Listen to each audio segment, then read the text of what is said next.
Cette émission peut contenir des infos.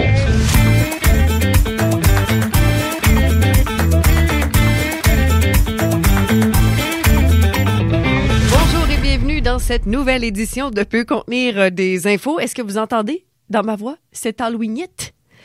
Ah oui, t'as pogné un petit rhume de saison, là? Oui, un petit rhume de saison. Ben écoute, en maman dévouée que je suis, je traînais le petit boguet pendant que l'héritier se faisait traîner au sec. L'héritier, j'aime ça. Oui, l'héritier, c'est l'héritier du trône. Le petit prince. Oui, c'est ça, le petit prince, le petit roi. C'est exactement ça que c'est son nom de famille. Mais oui, j'ai bravé le froid et la pluie de l'Halloween pour les enfants. Okay. Pour l'enfant, en fait, j'ai eu beaucoup de plaisir, mais il y a toujours des répercussions coup après coup, puis je me demandais si ça allait s'entendre, puis là, je m'entends dans mes écouteurs, puis je me dis, c'est un peu, il y a un petit quelque chose. Mais je trouve pas ça si pire que ça, franchement. J'en ai eu des pires. Moi, je me souviens l'année dernière, là, à un moment donné, là, oh my boy, c'était pas beau mon affaire. Oui, non, ça se peut. Mais c'est ça. Il y a quand même, j'ai pris un café, on s'est réchauffé la voix, j'ai fait des vocalises. Voilà. Comment vas-tu, mon cher Simon? Je vais très bien, et toi-même? Ça va très bien. À part ça, là, à part le rhume, là, ça va? Ah oui, ça va. Ben écoute, chaque mouchoir vaut la peine parce que mon gars était heureux puis ça valait la peine, mais c'est ça, tu sais, ça fait partie. Puis je suis pas la seule. Je suis sûre qu'il y a d'autres parents un peu partout qui m'écoutent, qui font comme moi aussi, je veux puis être trempe à l'Halloween. Bien, on a eu du fun puis ça valait la peine. Mais ça, les boîtes de mouchoirs, moi, je suis abonné à l'année aux boîtes de mouchoirs. Pourriez me donner ça comme cadeau? Parce que, écoutez, j'ai des allergies. T'es allergique à l'air, Simon. Ben, c'est ça. C'est les acariens, puis à la minute qu'il y a du tapis à quelque part, écoute, j'ai la petite goutte au nez, puis tout ça. Fait que, si jamais ça vous tente de me donner un cadeau pas cher, tu m'achètes une boîte de Kleenex, tu te dis, hey, j'ai pensé à toi. C'est sûr que ça va servir. Ça va servir, c'est puis sûr. Tu vas être content. Puis je vais être content. Ben, puis tu vas faire des économies. Fait que tout est comme dans tout. Absolument. Aujourd'hui, tu nous parles de quoi, mon cher? Je vais parler de la protection des baleines, les baleines noires en particulier, qu'on a par chez nous pour une raison bien singulière que je vous expliquerai, et les façons de les protéger qui sont aussi particulières. OK, excellent, intéressant. Nous aussi, pendant l'émission, pour les prochaines 60 minutes, on aura Benoît Charette qui sera avec nous. Ceux qui sont attentifs se sont dit la semaine passée, où était Benoît? Ben, Benoît était au Japon. Oui. Donc, on n'était pas pantoute sur le même décalage ou le même fuseau horaire. Là. Donc, on s'est repris cette semaine et Benoît va nous parler de cette expérience là-bas au Salon de la mobilité de Tokyo. Hey, mais on a quand même essayé de rejoindre la semaine dernière. Est-ce qu'on l'a pogné en pleine nuit, tu penses? Ben, d'après moi, oui, parce que, tu sais, c'était 9h ou 9h30 ici, d'après moi, 12 heures de plus au Japon, au moins minimum. Fait que s'il y a des grosses journées, il devait se coucher tôt. Fait que peut-être qu'il a vu mon appel. Mais c'est vrai que j'avais eu un message texte un peu plus tard, quand moi, je me levais le matin à 5 heures, à peu près, parce que je me lève tôt. Et là, j'avais un message de Benoît qui me disait « Je suis au Japon ». Bon. Donc, on va avoir un peu les histoires de son périple là-bas. Il y a eu des beaux prototypes où, en tout cas, c'est beaucoup futuriste, c'est ce qu'il nous expliquait là, pour le Salon de la mobilité. Également, je vais vous le quiz. Oui, le quiz. C'est moi qui te quiz cette semaine et j'avais envie de... C'est drôle, j'avais pas pensé à ça, mais on va revenir sur l'histoire de la radio AM et FM au Canada. Okay. Donc, depuis le début jusqu'à maintenant. J'allais dire la fin des temps, mais non, jusqu'à aujourd'hui. On va se J'espère que c'est pas la fin des temps de Non. Tant que PCDI existe, tout va bien. Rien de moins. Okay. Donc, on va parler de la radio au Canada. Je vais également vous parler des pièges, parce que là, il y a des grandes journées de rabais qui s'en viennent. Le Black Friday, le Cyber Monday et incessamment le Boxing Day. Là. Donc, toutes ces days-là, je vais vous en parler. Attention aux pièges aussi et comment on prévoit et comment on est un petit peu plus futé. Et dans quelques minutes, je vais aussi vous parler de quelque chose qui pourrait vous toucher, vous ou vos proches, parce qu'il y a eu une erreur dans l'admission du régime canadien des soins dentaires. Ouais. Et ça touche quand même 70 000 Canadiens, ce qui n'est pas rien. Donc, oui, c'est ça, je vais vous en parler dans quelques minutes. Toi, Simon, tu voulais nous parler de tes champignons, en fait. Champignons. On se pose la question, est-ce que des champignons pourraient transformer les êtres humains en zombies? Tu vois, tu viens de me donner une bonne raison de ne plus manger de champignons. Oui, mais attends une minute. Je vous avais parlé dans une émission précédente des mycorhizes. Vous savez, c'est des champignons microscopiques qui aident les plantes et les arbres, entre autres, à se nourrir avec les nutriments qui sont présents dans le sol et tout ça, à les métaboliser, on va dire, faire le Wood Wide Web dont je parlais. Oui, exactement. Le fameux mycélium. Mais les champignons ne sont pas juste bénéfiques. Hein. Il y a des champignons qui sont vraiment particuliers. Et là, je vous parle des cordyceps. Des cordyceps? Les cordyceps, oui. Okay. C'est un type de champignon entomopathogène. Ouf. Entomopathogène, ça veut dire qu'ils sont capables d'infecter les insectes au point de les handicaper gravement ou même les tuer. Et ils le font notamment avec les chenilles, les fourmis et tout ça. Ils parasitent les fourmis et ils rentrent dans le cerveau et ils prennent le contrôle de l'animal et ils l'entraînent jusqu'à la mort pour pouvoir répandre leur spore dans l'air. Ben voyons donc. C'est assez apocalyptique. Et la raison pour laquelle je vous en parle et qu'on se pose la question, est-ce qu'ils pourraient transformer des champignons comme les cordyceps? Ouais. Est-ce qu'ils pourraient transformer les humains en zombies? Je vous demande ça parce que on les a vus récemment à la télévision dans une télésérie qui a beaucoup pogné, The Last of Us. Oui. C'est une véritable apocalypse qui se produit. Et ce sont ces fameux cordyceps-là qui transforment les êtres humains en zombies ultra-violents. Et c'est ça qui entraîne l'extinction de l'espèce humaine. Oui, ben, puis c'est souvent ça, puis ça commence comme ça. Ça commence avec une infection entre soit un champignon, puis un animal, puis un insecte. Puis après ça se transmet dans la chaîne de l'humain. Fait que c'est... Et la ligne est toujours très ténue entre la fiction et la réalité. Et là, il y a des gens qui ont commencé à se demander... Ça se pourrait-tu que les champignons, à un moment donné, ils prennent le contrôle des humains puis que... Ben, je pense que c'est une bonne question à se poser. Ouais. Mais est-ce que tu peux nous rassurer? Ou non? Ben, la réponse va peut-être vous surprendre. Ils ne pourraient pas le faire en ce moment, mais il n'y a rien qui dit qu'ils le feront jamais. Oh mon Dieu! Parce qu'ils vont évoluer? Ils peuvent... c'est ça. Oh. Les champignons sont présents sur la Terre depuis beaucoup plus longtemps que l'humain. Oh ouais, ça, c'est une chose. Hein? 100%. On dit que les premiers champignons ont apparu il y a à peu près 450 millions d'années. Il y a même des fossiles qui ont fait la preuve qu'il y en avait il y a même jusqu'à 1 milliard d'années.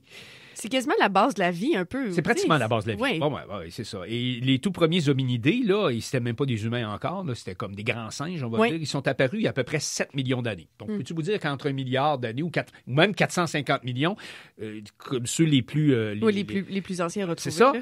Et 7 millions où l'apparition de l'humain sur Terre, ils ont comme eu le temps de se développer un petit peu. Oui, on avance sur nous autres. Oui, oui. C'est ça. Alors, il y a eu le temps de se développer. Mais là, la question, je le rappelle, c'est est-ce que des champignons pourraient infecter les humains au point de les transformer en zombies, rentrer dans le cerveau et tout ça? Ben, il faut dire qu'avant que les cordyceps en arrivent à parasiter des fourmis et tout ça, ça a pris quand même des millions d'années. OK?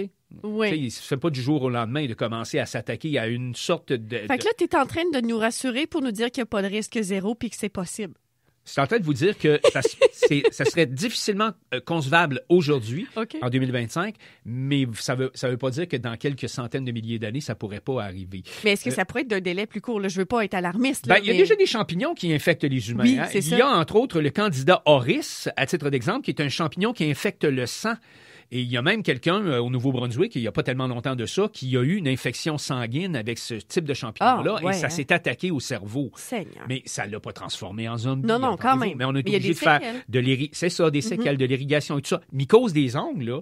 Tu sais, qu'on voit tellement à la télévision, c'est des champignons. Ça. Oui, oui. Alors, ça veut dire que les champignons peuvent infecter les humains. Mais pour que les cordyceps infectent des humains au point de les transformer en zombies, je vous rassure, il n'y a pas de preuve scientifique que ça se fait actuellement. Juste pour vous dire, là, si comment je les appelle, les cordyceps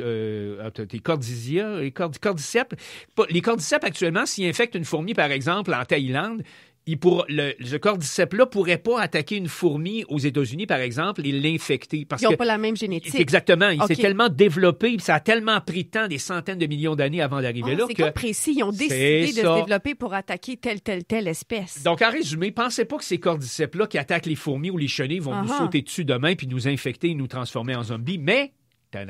Soyez gentils avec les champignons, comme ça, ils vont pas planer ou ils vont pas prévoir de vous tuer dans plusieurs années. Ça veut pas dire que vos arrière c'est ça. enfants pourraient pas l'être, eux autres. C'est ça que je vous dis.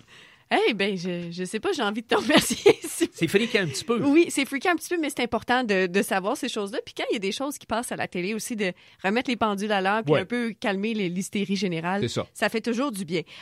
Moi, d'un autre registre complètement, je vous invite à être très attentif, en fait, à vos dossiers du côté de Service Canada, parce qu'il y a eu une erreur dans l'admission du régime canadien des soins dentaires. Donc, si vous êtes admissible à ce programme-là, ça se peut que vous ayez des communications pour vous dire qu'est-ce qui s'est passé. En fait, là, vraiment, ça a été lancé, je vous rappelle, ce programme-là en 2023 et ça s'adresse aux Canadiens avec faibles ou moyens revenus qui n'étaient pas couverts par une assurance privée pour les soins bucco-dentaires. Donc, environ 1% des membres actifs du régime actuellement, 70 000 personnes, ont été jugées inadmissibles à tort. Donc, il y a des gens qui ont peut-être eu des soins dentaires et qui auraient pu être couverts. Donc là, c'est pour ça que c'est important de le faire. Ou encore, vous étiez peut-être couvert, mais la quote-part ou le calcul s'est mal fait. Donc, il y a des choses à revoir. Il y a vraiment... Oui, je te vois le visage, Simon, puis il y a vraiment des choses à revoir dans le calcul. Puis je vous rassure tout de suite, la bonne nouvelle, si vous êtes touché dans tout ça, il n'y aura pas de remboursement qui va être demandé. Là, on rétablit la situation. Je pense qu'on avait mis le 21 novembre. Oui, c'est ce qu'on dit. C'est 21 novembre comme date pour si vous aviez eu des soins avant ça, vous ne serez pas obligé de rembourser. Et après cette date-là, ce sera autre chose. Mais là, qu'est-ce que ça signifie pour vous, personnes concernées? Donc, si vous étiez jugé admissible, vous aurez dû être couvert, donc vous auriez pu être privé, comme je disais, de soins. Mais si votre quote-part avait été mal calculé, ça peut pouvoir dire que vous avez payé plus ou moins que ce que le régime aurait dû vous couvrir. Okay. Donc, c'est à ce moment, pour ces personnes-là où il pourrait avoir, en théorie, une demande de remboursement, mais il n'y en aura pas si les soins ont été faits reçus avant le 24 octobre. Donc, ce qu'il faut retenir dans tout ça, parce que, c'est une erreur, c'est un programme, ça a été lancé rapidement, puis ça a été très, très, très populaire. Première chose, allez vérifier dans vos communications si vous n'avez pas votre dossier, comme je vous le disais en début de chronique, là, si vous avez une communication, on va vous dire quoi faire. Ensuite, gardez tous vos documents, les papiers, si vous avez été chez le dentiste, vos factures, déclarations d'impôts, tout ce qui peut vous aider, en fait, à démontrer que vous avez droit ou votre admissibilité au programme. Et si jamais vous recevez des erreurs, quoi que ce soit, assurez-vous de faire un appel puis aller revoir parce que, bon, là, pour l'instant, il y a une période de grâce, on s'est adapté. C'est une erreur du programme et non pas des gens qui utilisent le programme. Mais quand même, je pense que c'est important de le faire puis c'est inquiétant parce qu'on s'entend que ces gens-là, en fait, les gens qui sont sur le programme, c'est parce qu'on n'est pas couvert par un régime privé. Et je sais pas si tu es allé au dentiste récemment, mais ça coûte cher. Ah oui, ça coûte cher. Juste un nettoyage, là, c'est comme c'est 150$ ou je sais pas trop, là. C'est des unités de temps, puis ils trouvent toujours le temps de te mettre une petite unité de plus parce que, c'est effrayant. C'est ça. J'adore ma dentiste, c'est ça. Non, je juge pas. Je comprends que les soins professionnels, ça coûte ce que ça coûte. Mais mon Dieu Seigneur, quand t'as pas d'argent trop dans le portefeuille pour déjà payer les affaires, le loyer, la base. Exactement. T'arrives avec des frais dentaires, là, ça peut gréver le budget pas mal. Ben c'est ça. Puis c'est là où ça devient un servicieux parce qu'on n'avait pas de sous, donc on prenait pas soin de nos dents. Puis là, quand on venait avoir un peu d'argent pour prendre soin de nos dents, ça coûtait tellement cher qu'on se décourage. Fait que c'est un peu ça. Donc c'est ce qu'il faut valider là, pour ce régime de soins dentaires-là canadien. Puis ça se passe sur le site du gouvernement du Canada. Restez là, comme on vous en parlait tout à l'heure, au retour de la pause. Benoît Charette, de retour de Tokyo avec nous.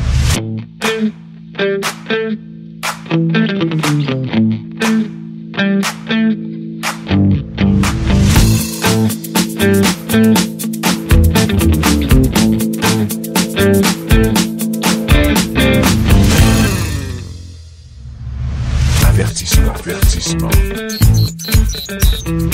Cette émission peut contenir des infos. Et c'est l'heure d'aller retrouver notre globe-trotter international et il arrive de quand même pas nulle part. On le salue, il revient du Japon. Salut Benoît, comment ça va? On devrait dire konnichiwa. Oui. Oui. Excuse-moi, mon japonais est rouillé. Je veux aussi savoir comment va le jet lag, hein, parce qu'on n'est pas ces mêmes... Bon, ça va. Le plus drôle, c'est que je reprends la route pour Las Vegas ce soir. Je m'en vais au CIMA Show. Donc, j'ai eu une journée et demie pour me remettre à l'heure. Puis là, on repart ce soir. Fait qu'on arrive. En fait, c'est le salon de la mobilité de Tokyo parce que ça a changé de nom récemment. Okay. Ça a été le salon de l'auto, comme à peu près tous les salons de l'auto à travers le monde depuis plusieurs années. Mais là, on y présente beaucoup plus que des autos. Deux raisons à ça. D'abord, c'était un salon, Tokyo était un des 5 grands salons de la planète. Il y avait Paris, Francfort, Genève, Détroit et Tokyo. Et là, tous ces salons-là qui étaient internationaux avant sont redevenus des salons locaux. Des raisons, évidemment, des raisons de coupure budgétaire. On le sait, là, l'industrie automobile traverse une période difficile en ce moment. Et depuis la pandémie, le mot international, en fait, il y avait Hyundai, Kia et Mercedes, qui étaient les constructeurs étrangers. On pourrait inclure BID, le constructeur chinois qui était là aussi. Mais tout le reste, c'est des constructeurs japonais. Donc, pour combler le vide qui a été laissé par les constructeurs étrangers qui étaient là, là, on a ajouté des motos, des vélos, des scooters. Donc, c'est devenu un salon où il y a plus que des autos. Fait qu'on a appelé ça un salon de la mobilité. Oui, mais il faut dire en même temps, Benoît, qu'au Japon, le transport intermodal, si on peut dire, c'est quand même quelque chose auquel ils sont habitués, enfin dans les grandes métropoles surtout, là. Si vous voulez prendre un train et toujours être à l'heure, je vous conseille d'aller au Japon. On l'a pris beaucoup. Le train, c'est le déplacement par excellence là-bas. Et le train qui est à 11h36 n'est pas à 37, n'est pas à 35. Il est à 36. Je suis allé en Suisse où on vante le système suisse. Mm-hmm. Le Japon, c'est extraordinaire.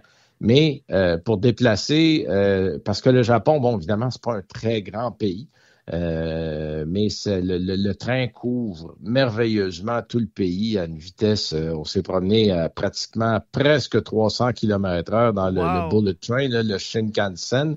Uh-huh. C'est assez spectaculaire. Je l'avais fait quelques fois, mais c'est toujours un renouvellement agréable de reprendre le train du côté du Japon. Il y a quelques villes canadiennes qui devraient s'en inspirer. Là. Je pense à Ottawa, Montréal. C'est juste, allez voir comment ça marche, juste pour vous aider. Oui. Allez faire un tour. Ça fait 50 ans qu'on parle d'un train rapide chez nous, là, mais on devrait aller voir au Japon. C'est vraiment une inspiration, puis c'est extrêmement efficace et bien fait. Là. Et là, dis-moi, Benoît, qu'est-ce qui a retenu ton attention à ce salon de la mobilité? Est-ce qu'il y a des voitures? Est-ce que tu as fait de la trottinette électrique? J'ai pas fait de trottinette électrique cette fois, j'en avais déjà fait en 2019. Ce qu'on retient beaucoup de Tokyo, et c'était le cas même avant la pandémie, c'est beaucoup un salon de concept. On présente des idées, on présente un peu le futur de ce que va être l'automobile, bon, évidemment, selon les constructeurs qui les présentent. Il y avait entre autres Lexus qui était là. La Lexus LS, qui a été la première grande berline de la compagnie au début des années 90, nous quitte.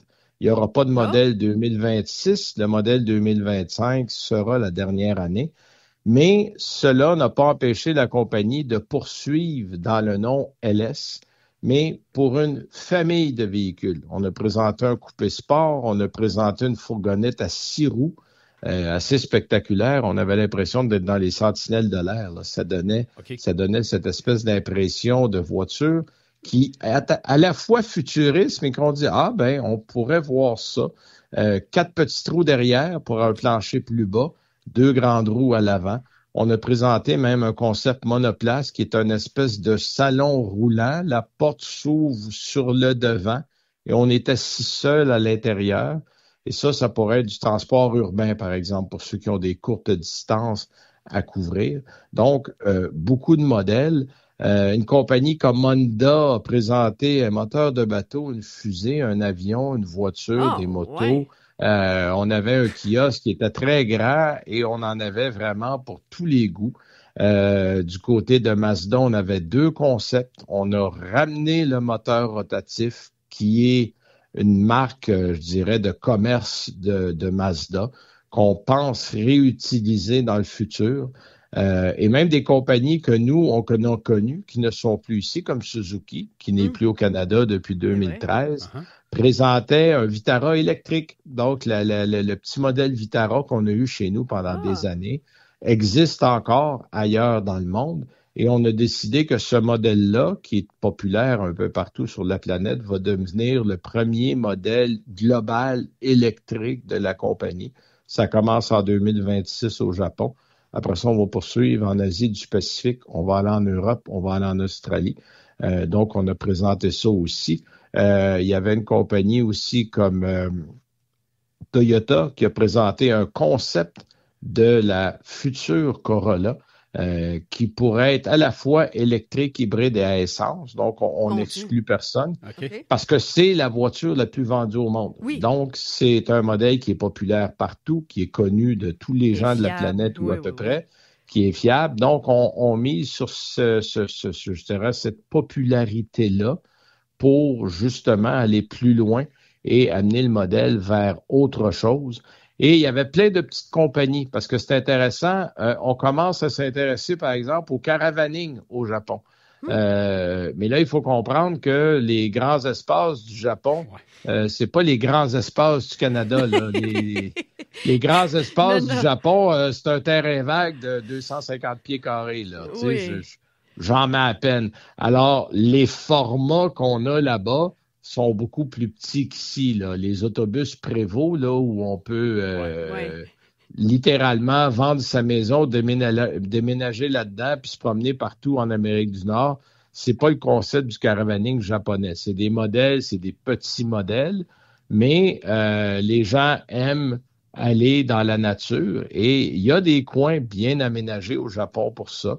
Alors, il y avait un coin complet du salon là, qui était consacré au caravaning et il y avait un autre coin pour les poids lourds, les camions. Okay. Hino, entre autres, Isuzu, même BID, constructeur chinois qui était là, avait sa division auto et sa division poids lourd électrique, évidemment, parce que BID fait beaucoup dans les modèles électriques. Donc, on avait quand même une bonne variété là, du côté du salon de la mobilité. Benoît, tu parlais tantôt d'électrification, entre autres chez Suzuki et d'autres manufacturiers aussi. Ici, au Canada, on se fait rabâcher les oreilles là, par les temps qui courent que ça va pas si bien que ça, l'électrification, on recule sur les cibles et tout ça. Parle-nous donc un peu de comment ça se déroule là, du côté de l'Asie, au Japon particulièrement, avec l'électrification dans le transport. Est-ce qu'ils ont le même discours que nous autres ou si eux autres sont plus avant-gardistes puis ils poussent ça un petit peu plus? Bon, évidemment, il y a un ralentissement qui est à l'échelle planétaire. Le Japon ne s'en sort pas non plus. Par contre, on voit beaucoup de l'avant. On continue de présenter des modèles électriques, entre autres Subaru, le fameux modèle STI qu'on a eu ici longtemps. Bon, ben Subaru a présenté un modèle STI à essence, mais aussi un modèle STI électrique. Donc, on continue de miser là-dessus. Parce que, évidemment, le ralentissement est dû beaucoup, bon, oui, aux circonstances, à l'économie, à M. Trump aussi, qui a mis la hache dans à peu près tous les programmes existants. Ouais. Mais on sait très bien qu'à long terme, l'électricité est là pour rester. Donc, on continue de présenter des produits, on continue d'investir, on continue d'aller de l'avant avec des projets. Sauf que, bon, on a peut-être un peu reculé ou changé les échéanciers là, qui vont être auprès de ces modèles-là. Mais on en avait du côté d'Honda. Il y avait un petit modèle qui s'appelle le N1, N-1, qui est une petite citadine, là, mon Dieu, plus petite qu'une Honda Fit à l'époque, il y a quelques années. Wow. Mais 20 000 $ en argent américain, là, c'était 376 000 yens, ce qui fait à peu près 34 000 $, mais c'est 20 000 $ US, et ce modèle-là est 100% électrique, 250 km d'autonomie, rien de compliqué, mais produit Honda de bonne qualité. Ouais. Et on essaie, parce qu'on a le même problème au Japon qu'on a en Europe, qu'on a chez nous, c'est l'abordabilité des produits. Les produits électriques sont encore trop chers pour beaucoup de gens. Et là, on fait des efforts. BID était là aussi avec 2 modèles, dont les fameux K-Car. Les K-Car, c'est des petits véhicules très populaires au Japon qui ont l'air d'un petit utilitaire, mais vraiment petit, là, format citadin. Et on a présenté un K-Car électrique du côté de chez BID qu'on amène dans l'équation, qui va arriver le printemps prochain. Et on veut l'amener là aussi dans les 20-21 000 $. Donc, il y a des solutions qui commencent à exister du côté du Japon. Et je suis convaincu que si ce genre de modèle-là arrivait chez nous, à un prix imbattable, là, je vais dire 25 000 $, mais à ce prix-là, vous verriez que les gens retrouveraient un engouement assez rapide pour les véhicules électriques. Là. Ah, tout à fait. Bien, c'est une question de prix aussi. À un moment donné, le portefeuille parle. Fait qu'on se dit, si je paye tant pour une voiture électrique, mais que j'aimerais avoir, dépendamment de mes besoins, bien souvent, on va aller à gaz. Benoît, juste en terminant, tu disais justement qu'à ce salon de la mobilité, c'était beaucoup de prototypes. On se projetait un peu dans le futur. C'est quoi les chances qu'on voit les voitures ou toutes ces espèces de prototypes-là sur la route un jour? Bien, on parle de 2035 comme étant une date où on va voir là, des nouvelles technologies, comme le 3D qu'on va avoir dans les autos. On va pouvoir, par exemple, simplement en pointant du doigt des fonctions qu'on va voir en 3D, opérer certains choses sur le véhicule. Moi, je l'ai essayé avec un casque de réalité virtuelle, avec Audi, avec Volkswagen, avec BMW. Bon, c'est un peu weird, c'est un peu bizarre parce que on simulait d'être au volant et avec le casque de réalité sur la tête. Donc, on voit la route comme si on conduisait, mais le casque nous amène des fonctions qui sont littéralement, c'est un pop-up, là, c'est comme une fonction qui, pouf, apparaît devant toi, qui est pas là, qui est pas là, mais qui est là. Si tu y touches, ça fonctionne. À quel point, pour le moment, c'est distrayant. Là, on essaie d'intégrer ça, mais sans le casque de réalité virtuelle. On travaille à simplifier les fonctions pour que ça devienne plus naturel, parce que pour le moment, l'électronique est une grande source de distraction. Oui. On ne reculera pas dans ce qu'on va construire, mais on essaie de le rendre plus intuitif, plus facile pour qu'on puisse l'opérer sans avoir à y penser, que ça devienne comme un prolongement de soi-même dans l'auto. Il va y avoir des essais, des erreurs. Il y a des systèmes, tu dis non, ils peuvent pas mettre ça, là. On va tout avoir un accident dans la première demi-heure qu'on est au volant, mais on en amène, on en essaie. Puis je pense que là, si on se met dans un horizon de 10 ans, on risque d'avoir des résultats. Merci beaucoup, Benoît, pour ces belles découvertes que tu as faites au Salon de la mobilité de Tokyo. Je rappelle à nos auditeurs qu'ils peuvent te suivre, tes aventures, on va appeler ça comme ça, les aventures de Benoît dans le monde, sur annueldelauto.ca. Et aussi, j'invite les gens à se procurer ton nouveau livre, l'Annuel de l'automobile 2026. Vous êtes bien gentils. À une prochaine, vous deux. À bientôt.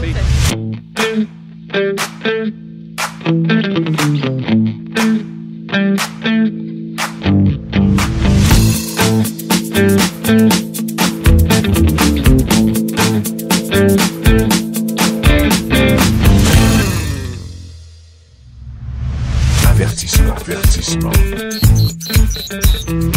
Cette émission peut contenir des infos. Juste avant de parler de protection des baleines, Simon, je voulais savoir, es-tu un grand consommateur des journées à rabais? Ah, les jours moi, non, je suis pas tant, non. Non? Moi, non, le Boxing Day, puis l'autre, comment ça s'appelle, le Black Friday. Oui, le Black Friday, c'est ça. Ah, non, je suis pas le genre à aller me pousser dans les... Non, c'est pas... Non, pas dans le monde. Peut-être plus Cyber Monday pour magasiner sur le web? Un petit peu. Oui, ça, c'est quand même pas pire. Mais tu sais, en même temps, je veux dire, y a-tu tant de deals que ça? Il y en a, mais c'est pour ça que on en parle d'avance là, parce que il faut comme prévenir, puis les commerçants, ils sont pas fous, hein. Il y a des tactiques, puis il y a des façons de nous faire croire qu'on économise, puis finalement, on s'est un peu fait entourlouper. Donc, j'avais envie de vous donner quelques petits conseils pour, en prévision de ces grandes journées de rabais. Donc, on parlait du vendredi fou qui s'en vient, le Cyber lundi, donc Cyber lundi, le Boxing Day également. Donc, qu'est-ce que c'est toutes ces journées-là? Le vendredi fou, c'est la journée qui suit l'Action de grâce aux États-Unis, donc le fameux Thanksgiving. Et ça a été approprié un peu partout dans le monde. Donc, nous aussi, au Canada, on a cette version-là. Le Cyber lundi, c'est le lundi qui suit le vendredi fou, comme si on n'avait pas assez acheté le vendredi. Ouais. Question de se faire sentir mieux, on achète sur le web.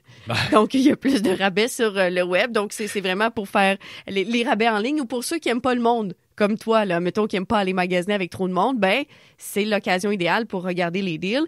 Et le Boxing Day, on sait tous c'est quoi, ça vient après Noël et c'est pour finalement liquider les stocks de la dernière année et pouvoir rentrer le stock plus cher en même temps puis après ça nous faire des choix. Oui, mais être aussi en même temps prêt pour rentrer le stock printanier parce qu'il y a ça de bon, hein, tu sais, on dira ce qu'on voudra, le Black Friday, pas le, c'est ça. Le Boxing Day. Le Boxing Day, excuse-moi, le Boxing Day, le solde du lendemain de Noël. Oui, c'est vrai qu'il y a bien des décorations de Noël, par exemple, qui vont être en solde, mais vous voyez les manteaux d'hiver qui commencent à être soldés pendant ce temps-là ou dans les semaines qui vont suivre. Puis moi, dans ma tête, à moi, ça dit le printemps s'en vient. Oui, là, tu vois les bâtons de golf qui apparaissent. Et voilà. Les bikinis. Oui, c'est vrai que c'est... Faut être quand même positif. T'es un gars tellement positif, Simon. Non, je suis pas un gars. Je suis un gars comme un réaliste, puis je suis un gars très analytique. Je vois, fait que j'essaye de voir le bon dans tout. Là. T'analyses, puis tu trouves le positif, parce que tu peux analyser puis être négatif. Oui, je pourrais. Fait que tu vois, t'es un gars positif. Donc, quelques trucs pour... on va revenir à nos trucs de journée de rabais. On va arrêter de te faire des compliments. Ben oui, c'est ça, dérapage incontrôlé. On complimente Simon. C'est la journée, on fait des compliments à Simon. Écrivez-nous. OK. Donc, quelques trucs pour ces journées à rabais. Fixer le budget, évidemment. Ben oui. Si on se dit on a 200, 300 $, c'est pas 500, c'est pas 400. Donc, on fixe vraiment un budget. Regardez le vrai prix de base aussi. Commencez à magasiner avant. Je sais pas si vous êtes dû pour une télévision ou il y a des choses que vous regardez. Regardez le prix parce que souvent, ce qui peut arriver, ben là, il peut avoir un gros rabais. Puis là, finalement, 70% de rabais, mais le prix d'avant, il était boosté. Fait que finalement, tu as même peut-être payé plus cher que le prix d'origine en pensant que tu as sauvé 70%. Ça, c'est fâchant, mais c'est pour ça qu'il faut vérifier. Aussi, comparer entre commerçants. Des fois, ça peut prendre un peu plus de temps, puis on a tendance à vouloir aller vite quand on achète, mais prenez 2 minutes pour comparer avec 3 commerçants similaires. Puis des fois, pourquoi pas un commerçant local qui pourrait avoir un produit similaire puis peut-être moins cher. Et vérifier aussi, puis ça, c'est, je pense, la partie la plus importante, puis surtout la partie que je pense qu'on oublie le plus, c'est vérifier les livraisons, les retours et la fiabilité du commerçant. Donc, si vous achetez en ligne, c'est merveilleux, mais en même temps, ça comporte certains risques. Informez-vous sur la date de livraison de votre du produit que vous avez acheté. Est-ce que ça concorde? Est-ce que vous allez le recevoir au bon moment? Choisissez aussi bien le commerçant avec lequel vous allez faire affaire. Est-ce qu'il a bonne réputation? Est-ce que c'est facile? Le service après-vente, comment ça se passe?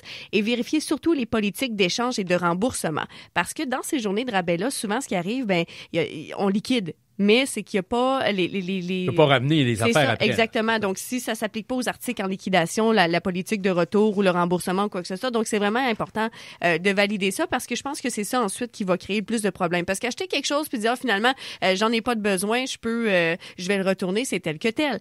Mais là, si t'es pris avec après... Ça, c'est fâchant. C'est fâchant. Donc, un plan d'attaque, on se fait une espèce de petit plan de match pour les... Oui, c'est important. Là, faut pas se planifier. Préparer l'attaque. Oui, on prépare l'attaque. Donc, on choisit ce qu'on veut, on prépare un budget et on se met peut-être une alerte ou deux sur certains magasins pour surveiller les prix. Le jour du rabais, là, soit le vendredi fou, parce que c'est lui qui s'en vient le plus bientôt, ou encore pour le Boxing Day, premièrement, on s'assoit sur notre budget, on s'assure de rester là, on compare vite, on vérifie nos conditions et ensuite, on prend une pause et on commande par la suite. Parce que des fois, on est émotif. Hein, on veut quelque chose, ça fait longtemps. Oh mon Dieu, t'as-tu vu ça, la nouvelle bébelle? Puis là, finalement, le lendemain, tu te réveilles avec plein de regrets. Puis faut que tu justifies à ta tendre moitié pourquoi t'as dépensé 500 $ sur quelque chose. T'sais. Cochonnerie, là. Ouais, une patente. Mais c'est ça. Si t'es capable de justifier après, t'as fait un bon achat, il n'y a pas de problème. Donc, c'est quelques trucs comme ça que je voulais vous donner pour les prochains jours de rabais parce qu'il y en a beaucoup. Ça va s'en venir. On va être bombardé aussi de publicité. Là. Achètes-tu un peu chez Amazon? Moi, j'achète plus là du tout. Ça fait très longtemps que j'ai pas acheté chez Amazon, je vais te dire. Mais J'ai arrêté de commander chez Amazon au mois de janvier dernier. Donc, ça fait presque un an, bravo. Oui.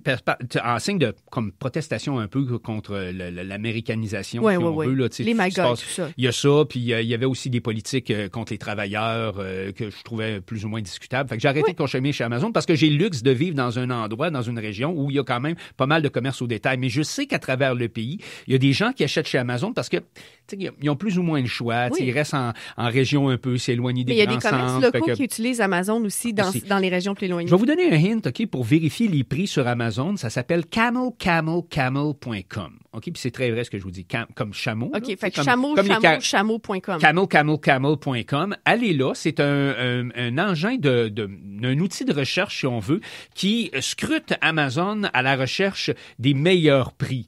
Puis il y a une version canadienne, évidemment, il y a une version américaine, mais il y a aussi la version canadienne, camelcamel.com. Puis vous allez avoir là-dessus les deals qu'il y a sur Amazon, si on veut, avec les hausses et les baisses de prix, comme on voit les fluctuations et tout ça. Et c'est quand même assez intéressant. Moi, je l'utilisais à une certaine époque quand je commandais chez Amazon.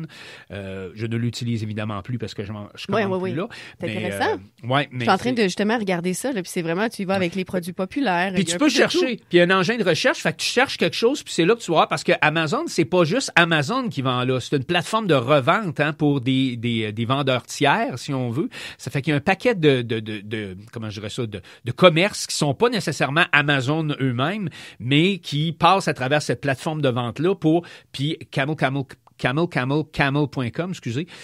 3 fois chameau. Oui, 3 fois le chameau en anglais. Il va vous sortir les deals et la fluctuation des prix, puis c'est très, très intéressant comme outil. Oui, effectivement, c'est très intéressant. J'ai pris le temps, pendant que tu nous parlais, de regarder sur le site juste pour voir. J'ai écrit Nintendo Switch. Ah, OK. Il y a des prix. J'en ai déjà une, c'est pas ça le point, là, mais c'était intéressant. Tu vois des les prix. différences de prix. Oui, c'est ça. Puis là, en sachant là, puis ce qui est le fun, c'est que tu as la partie Amazon, puis après ça, tu as d'autres sites qui sont suggérés pour faire des comparatifs. Donc, en même temps, ça devient aussi une bonne idée pour ça. Merci, Simon, pour ce truc, ma foi. Sur le fly comme ça. On aime ça, des conseils comme un cheveu sur la soupe, comme on dit. Absolument.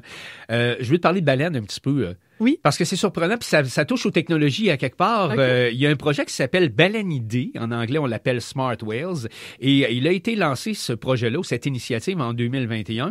Et ça vise à protéger les baleines noires de l'Atlantique Nord, qui sont en grand danger d'extinction. Et la raison pour laquelle je vous en parle, c'est que c'est un peu particulier, c'est un peu singulier comme projet, dans la mesure où ça appelle à la participation de Pêche et Océan Canada, évidemment. Bien sûr. À la rigueur, on pourrait comprendre Transport Canada qui est aussi là-dedans. Oui, avec les bateaux. Avec les bateaux et tout ça. Mais l'Agence spatiale canadienne, c'est eux autres qui ont lancé ce projet-là avec 5 grandes entreprises canadiennes qui collaborent au succès de Baleine-ID. En anglais, on l'appelle l'initiative Smart Whales. Et ce qu'on utilise, ce sont les satellites. Mais ça fait tellement de sens en même temps. Mais parce que t'as tellement une vue, t'es pas obstrué, t'es pas... Parce que, mettons, la vue de bateau, tu peux voir directement en dessous de l'eau, tu peux même enregistrer les sons ou quoi que ce soit, mais avec le satellite, tu peux tout voir puis te déplacer. Alors, avec ces données satellitaires-là, on observe justement avec une très haute précision l'aire de circulation et de reproduction des baleines noires qui se rendent jusqu'en Atlantique. Et la raison pour laquelle on veut les protéger, c'est qu'il ne reste que 350 individus à travers la planète. Il y a 350. Ben, c'est quand même préoccupant parce qu'il y a une quinzaine d'années, il était 550, puis en l'espace de 15 ans à peu près, depuis 2010 à aujourd'hui, ils sont passés de 550 à 350. Et cette sorte de baleine-là vivait tout particulièrement dans le golfe du Maine, dans l'Atlantique, et le zooplancton qui se trouvait là à cette époque-là a été pas nécessairement détruit, mais ça a été surpêché. Non, là, c'est le zooplancton, c'est des petites des mini-algues, là, si on veut, et c'est de ça dont se nourrit, je ne sais pas si c'est des algues, mais en tout cas, c'est vraiment quelque chose de très, très microscopique. C'est de ça dont les baleines se nourrissaient. Puis à cause des réchauffements climatiques, il y en a de moins en moins du zooplancton dans ce coin-là. Fait qu'eux autres, pour pouvoir en trouver, ces baleines-là se sont garrochées jusque dans le golfe du Saint-Laurent. Et on s'entend que le golfe du Saint-Laurent, des bateaux, il y en passe un puis un autre. Ah oui, il y a du trafic. Et puis il y a de la pêche également. Donc on a mis au point en 2021 cette initiative qui s'appelle Baleine-ID, qui fait justement appel à des satellites. Et là, ce qu'on fait, c'est qu'avec l'Agence spatiale canadienne et la collaboration de ces ministères-là et de ces compagnies-là, c'est qu'on a créé divers modèles qui ont pu analyser des données, vraiment une banque de données impressionnante, des baleines, de leur parcours à travers, si on veut. Puis de cette façon-là, c'est fait pour respecter d'une part les baleines, c'est évident, pour un peu orienter les navires, mais en même temps, c'est que le transport maritime au Canada, on s'entend que c'est quand même une grosse composante de notre économie. Il y a bien des affaires qui arrivent par bateau au Canada. Je sais pas on est des gros ports. Oui, puis il y a beaucoup de choses qui partent aussi. Des autos, comme name it, là, du carburant, des choses comme celle-là. Donc, pour être capable de préserver le trafic maritime sans trop lui nuire et orienter les bateaux, ces données satellitaires-là du projet Baleine-ID vont être tirées à profit pour dire aux bateaux, là, vous allez... Pour les guider. Passer par telle place à la place de passer à telle autre place parce que là, il y a pas mal de baleines qui sont en migration ou qui sont en train de bouffer. Fait que, tu vois comment qu'aujourd'hui, en 2025, on est capable de se servir de technologies comme les satellites. Tu sais, à une époque, les satellites, c'était quoi? C'était pour faire des téléphones, c'était compliqué. C'est passer à la télévision, là. C'était à peu près ça. Oui. Mais aujourd'hui, c'est de la météorologie, c'est du trafic maritime. L'observation aussi simplement de n'importe quoi sur la planète. Puis ce que je trouve intéressant, si ça fonctionne bien pour ça, après, est-ce qu'on va pouvoir l'appliquer avec d'autres espèces? On sait que les homards aussi ont migré. Il y en avait beaucoup dans le bas, dans le Maine, comme tu disais. Et un peu à l'image des baleines, ce homard-là a monté, puis il est rendu un peu plus haut maintenant, puis on pêche du homard un peu plus haut aussi dans le fleuve. Allez voir ça sur Internet. Baleine-ID, B-A-L-E-I-N-ID au pluriel, ou en anglais Smart Whales. C'est vraiment, vraiment spécial de voir ce qu'on peut faire avec les satellites en 2025 et la collaboration d'organismes comme l'Agence spatiale canadienne, qui est dans les airs, qui collabore avec Pêche et Océan Canada pour préserver le trafic maritime puis sauver les baleines. C'est quand même spécial, non? C'est vraiment intéressant. Puis c'est là où on voit que Tout est dans tout. La technologie est Je là suis pour tombé aider. là-dessus, j'ai dit comme, wow, OK, spécial ça. Oui, c'est intéressant. Merci beaucoup, Simon. Et autre chose qui sera intéressant, après la pause, le quiz, on apprendra plein de choses sur l'histoire de la radio canadienne.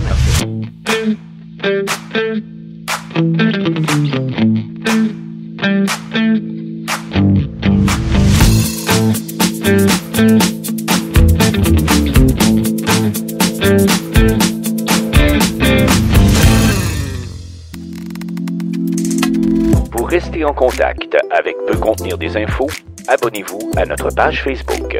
Si vous avez des idées, des suggestions ou des questions à nous soumettre, écrivez-nous par courriel pcdi@radio-rfa.com. Quiz. Ça dépasse tout ce que j'ai pu imaginer. Le quiz.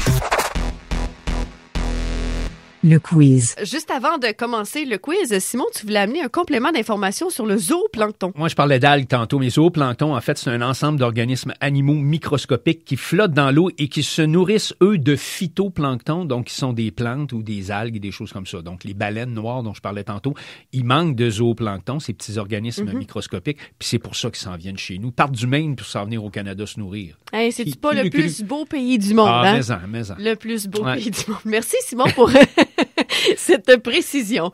Et maintenant, pour notre quiz, comme j'en parlais un peu plus tôt dans l'émission, donc ce sera sur l'histoire de la radio AM et FM au Canada. OK. 12 questions. Wow. Donc, c'est un peu d'histoire. T'es bon en histoire, normalement, tu devrais t'en sortir. J'espère. Je te le souhaite. Okay. Parfait. Donc, voilà, on en parle 12 questions, comme je te disais. Question 1.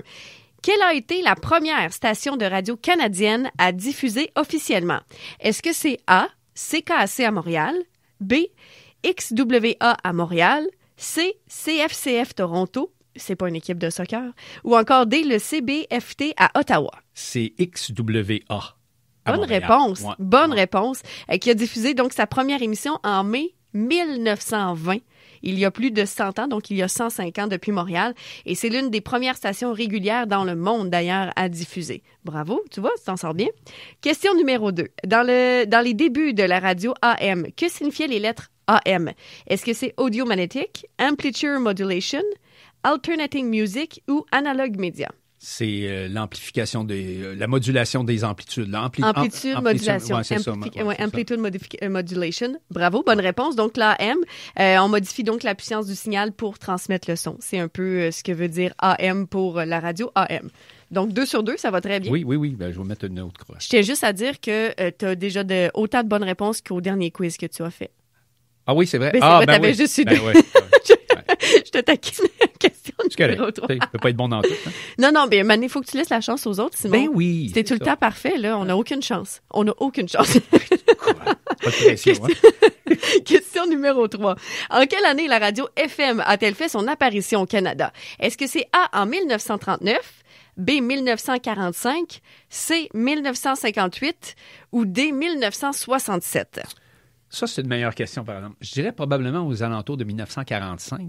C'est-tu, non? C'était A, 1939. Aussi loin que ça, oui. Oui, mais en fait, c'est apparu donc vers la fin des années 30, en 1939. Okay. Mais ça a vraiment percé plus, parce qu'il y avait encore le AM, là, cette espèce de dualité entre les deux, mais ça a vraiment commencé à percer à partir des années 60. OK. Oui. Avec l'arrivée de certains groupes musicaux. Question numéro 4. Quelle organisation a été créée en 1936 pour centraliser la radiodiffusion publique au Canada? Est-ce que c'est Radio-Canada? B, CBC Radio-Canada, C, le CRBC ou D, le CRTC? En 1936, je pense que c'est CBC Radio-Canada. Bonne réponse. Ouais. Bonne réponse. Donc, c'était né pour assurer une programmation publique et bilingue et pour refléter la culture canadienne.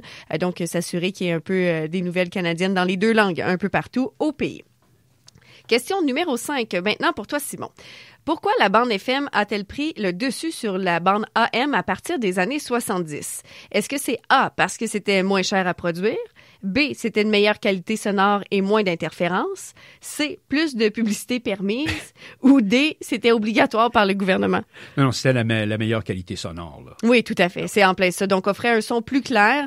C'était parfait pour la musique, tandis que la AM, elle, gardait sa force pour les longues distances et pour la radio parlée surtout. Donc, on avait une plus longue portée avec le AM, mais il y avait un peu de neige. Mais t'es capable de pogner la nuit, là, à un moment donné, avec la couverture des nuages et tout ça. Qui était plus basse. Oui, ben, il y avait disais la façon dont la modulation d'amplitude se fait, c'est que tu étais capable d'entendre des radios des fois qui venaient, tu sais, comme à des centaines et des centaines de kilomètres de chez vous. C'était vraiment capoté, là. Tu sais, t'es petit gars, puis t'es à côté de ta radio, puis t'écoutes des radios américaines, là, puis tu tripes, là. Mais c'est vrai que c'était impressionnant, puis je me souviens aussi de ça à l'époque. Tu sais, moi, venant de Sherbrooke, il y en avait sur le bord où on prenait des radios du Vermont, des radios encore du Maine, puis on trouvait ça bien impressionnant. Puis, mais c'est ça, c'était une question aussi de météo puis de la modulation des ondes. Puis il n'y avait pas l'Internet dans le temps, tu sais. Non, c'est ça, on n'avait pas grand-chose à faire, ça, puis des roches. Des roches. Question numéro 6. Quelle station est considérée comme la première station francophone d'Amérique du Nord? Est-ce que c'est A, CKAC à Montréal, B, CHYC à Sudbury, C, CKRL à Québec ou D, CFOM à Lévis? C'est CKAC, je pense. Oui, CKAC à Montréal et CKAC qui a commencé à émettre en 1922 et ça a longtemps été la voix des francophones du Québec parce que bon, il y avait beaucoup d'anglophones aussi à l'époque là, dans les années 20. Ça va bien tes choses quand même? Ouais, je suis à 5 sur 6, c'est pas pire. C'était très bon, ça va très, très bien. Je suis en train de me rattraper pour le dernier. Oui, ben c'est ça. Puis, j'ai été plus fine aussi avec mes questions. C'est un peu moins précis. Question numéro 7. Le CRTC, qui régule la radio et la télé au Canada, a été créé en quelle année? Est-ce que c'est A, en 1955, B, 1968, C, 1979 ou encore en 1985? Je pense que c'est en 1968, je me trompe pas. Bonne réponse. Ah oui, hein? Bonne réponse. Donc, le CRTC veille depuis 1968 à ce que les ondes canadiennes reflètent notre culture et diffusent du contenu canadien de qualité. Question numéro 8. Quel genre d'émission a fait la popularité des stations AM dans les années 30 et dans les années 30 jusque dans les années 50? Est-ce que c'est... Ah, puis ça, c'est un petit clin d'œil. T'en as parlé. Est-ce que c'est A, les bulletins météo, B, les émissions de sport, C, les feuilletons radiophoniques ou D, les quiz musicaux? Je sais bien pas, hein. Je vais dire les feuilletons radiophoniques. Oui, bravo. Ben, c'est un petit clin d'œil à ce qu'on a déjà parlé. Donc oui, c'est vraiment, puis comme tu en avais parlé, c'est ce qui avait fait tellement... ça a marqué l'histoire à cette époque-là. C'est carrément, là. Parce que, bon, les gens n'étaient pas habitués, on savait pas c'était quoi, mais vraiment, les feuilletons radio... Les ploufs, un homme et son péché. Ah oui, donc, il y en avait, c'était effrayant. Exactement. Ben, on écoutait ces histoires-là et ces séries-là. En fait, c'est comme on se le disait, ce sont les ancêtres des séries télé. Je vais le trouver. Les téléromans. Ouais, exactement, téléromans. Donc, ça a été ces premiers-là et vraiment, ça a été tout un événement dans le monde de la radio. Question numéro 9. Quelle ville a accueilli la première émission... Oui, quelle ville a accueilli la première émission de Radio-Canada en français?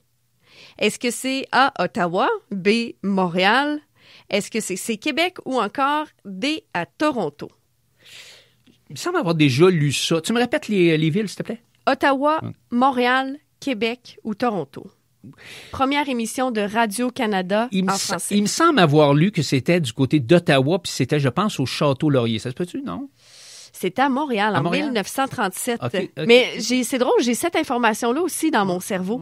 Ouais, mais c'est peut-être la première émission de radio-transmission en français d'une émission de radio, mais j'avais lu quelque chose, mais Montréal. Okay. Oui, on dit Montréal, 1937, Radio-Canada qui a lancé sa première émission francophone depuis Montréal. OK. Mais c'est Radio-Canada, parce que moi, ce que je parlais, c'était probablement pas Radio-Canada.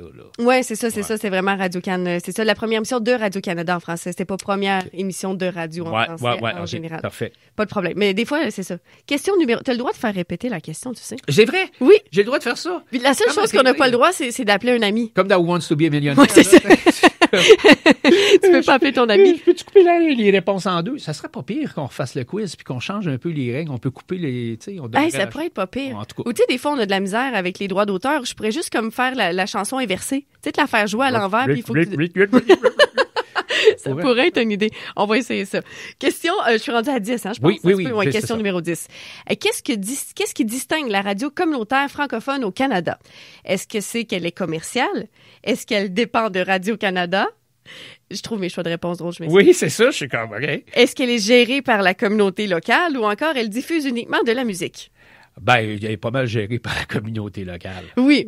Et j'espérais que tu avais cette bonne réponse. Ben, j'espérais aussi que je me tromperais pas sur celle-là. Non, parce que nos radios communautaires appartiennent effectivement aux auditeurs et aux communautés qui les habitent ou en fait qui les ôtent.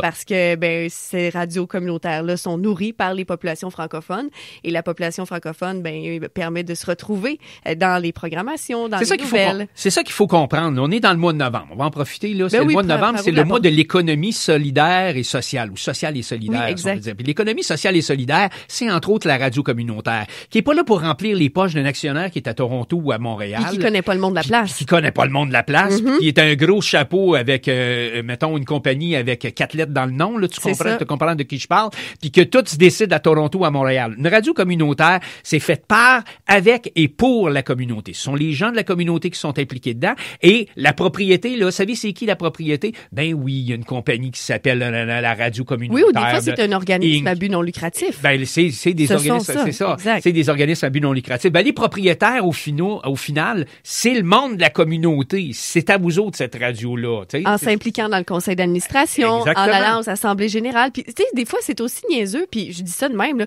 Vous tenez des événements dans un centre communautaire, il arrive quelque chose, vous voulez inviter la population, vous ne savez pas par où passer, la radio.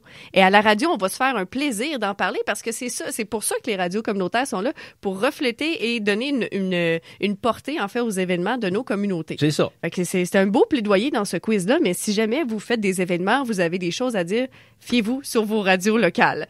Il est le fun, mon quiz, hein? Il est le fun, certain, capable de passer des messages comme ça, ou faire un petit peu de promo. Puis, tu sais, je dis pas de la promo, c'est pas vraiment de la promo, c'est juste le bon sens. Vous avez des radios à côté de chez vous, servez-vous-en.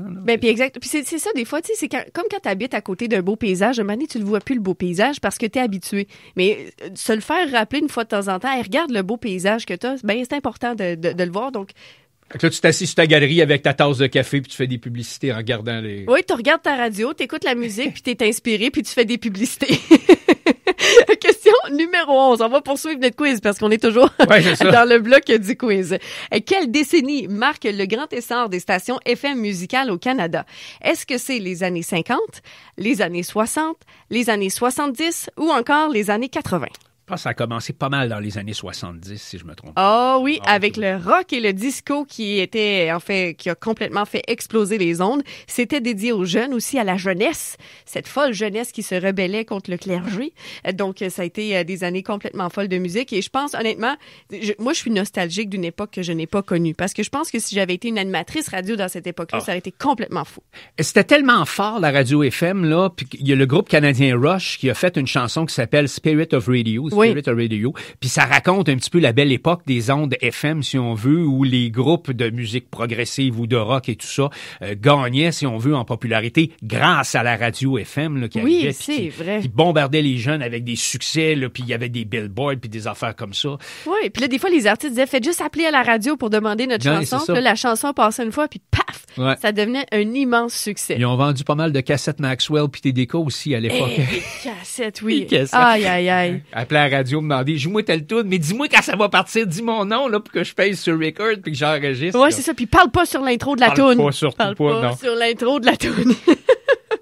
Dernière et 12e question de ce quiz. Aujourd'hui, si on se projette vers l'avenir, quelle est la prochaine évolution, selon toi, Simon, de la Radio-Canada? Est-ce que c'est le retour de l'AM, la radio par satellite et les balados, la télé interactive ou encore les mini-disques? Je dirais probablement les balados puis la radio numérique, c'est ça? Oui, la radio satellite numérique qui est plus disponible parce que oui, c'est ce qui redéfinit un peu le streaming, les balados, les podcasts comme on appelle. Ça permet en fait de rendre des émissions de radio disponibles partout. Normalement, elles pourraient vivre sur des ondes, puis ce serait comme ça serait disponible, mais avec les balados et l'Internet aujourd'hui, ça permet de faire revivre certaines émissions plus longtemps. Parce qu'ultimement, dites-vous une chose, la radio, c'est pas le contenant, c'est le contenu. Exactement. Voilà. Alors, peu importe le mécanisme vers lequel on va vous transmettre de l'information audio, si on veut, en direct ou encore en rattrapage, peu importe que ce soit de la radio sur l'Internet, que ce soit de la radio sur les ondes FM, AM ou peu importe. L'application. C'est de la radio. Fait que on fait de la radio. Exactement. Le transmetteur importe peu. L'important, c'est que ça se rende aux auditeurs. Maintenant, la façon de le faire, fait que nous, on le fasse bien puis qu'on vous le fasse à l'image de notre communauté. Combien que t'as sur 12? 10. Good job! Ouais, pas pire. Bravo. Je suis C'est vraiment pas pire. Tu l'as fait pour moi, hein? Ben, parce que je cherchais un thème, puis là, on a fait plein d'affaires. Je parlais beaucoup d'actualité, puis je me suis dit, hey, on n'a jamais fait de quiz sur l'histoire de la radio, puis je sais que tu es un passionné de radio, d'histoire, mais je me dis, bon, tout est dans tout. Caroline, que t'es fine. Ben, ça me fait plaisir. Ça m'arrive des fois, je veux pas. Ouais, juste c'est te ça. piéger. Pas du sucre à la crème la prochaine fois. Je suis pas bien bonne pour ceux qui en crème, mais je t'amènerai des biscuits. Hey, merci Simon, on se retrouve la semaine prochaine. Merci.